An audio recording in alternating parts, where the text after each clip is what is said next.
Assalomu alaykum aziz o'quvchilar. Bugungi mavzuimiz AutoCADda fayllar qatori hamda ranglar deb nomlanadi. Masalan, mana faylni ko'ryapsiz.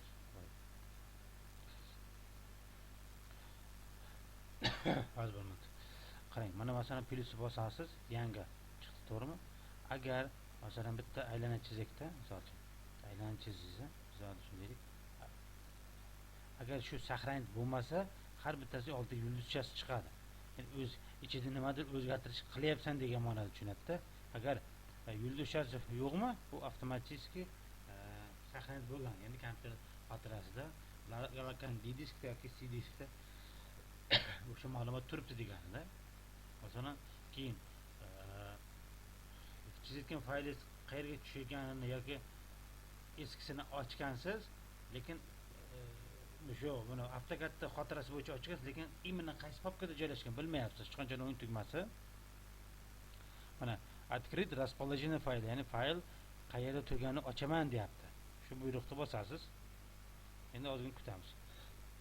Mana qaysi bo'limda turganini ko'rsatyapti. Masalan, mana ko'ryapsizmi? Ulan ko'rib uchun kelganimiz mana. Xuddi shunday nima deydi? Siz ham faylingizni mana shunday qilib topib olasiz. Agar saqlanib bo'lsa, misol uchun masalan shuni saqlanib qilaylik, mana saqlanib рабочий стол чертеж masalan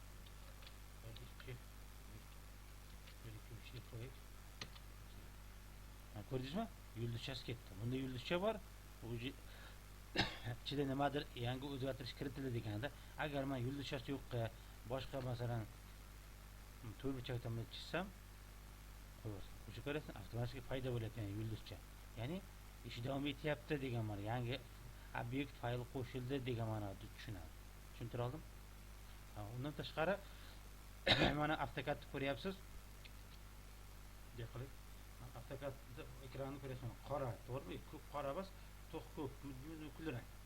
Shu rangini o'zgartirish uchun joyi borda, ko'zga qarab, zreniya deydi, shu parametr bor. Parametrda цвета bor. Цветada mana пространство 2da однородный fon va mana bu yerda o'ziga keraklisi, misol uchun tanlaysiz, kayfiyatiga mosini. Birinchi bitta bosasiz, OK deb bosasiz. Ko'rdingizmi? Mana bu yerdan ranglar ko'rsatadi. Buni qo'yamiz. Agar menga o'sha oxirgi o'sha kumush rang menga ma'qul edi deydigan bo'lsa, svetga kirasiz, восстанови текущий element bitta bosasiz, OK deb bosasiz. Mana orqada mana paydo bo'ldi. Tushuntira oldim?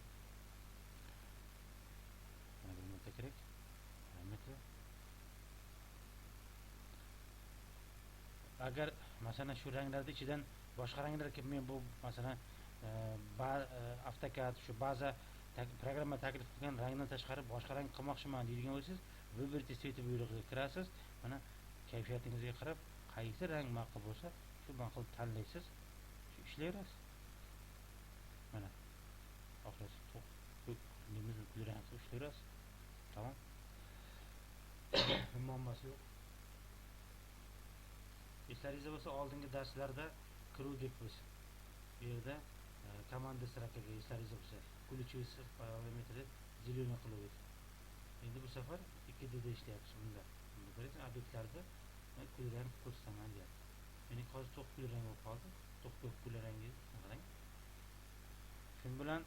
Shu bilan fayllar qatori va ranglar bugungi mavzuimiz fayllar qatori hamda ranglar degan mavzuimiz tugadi. Keyingi darsda ko'rishguncha xayr.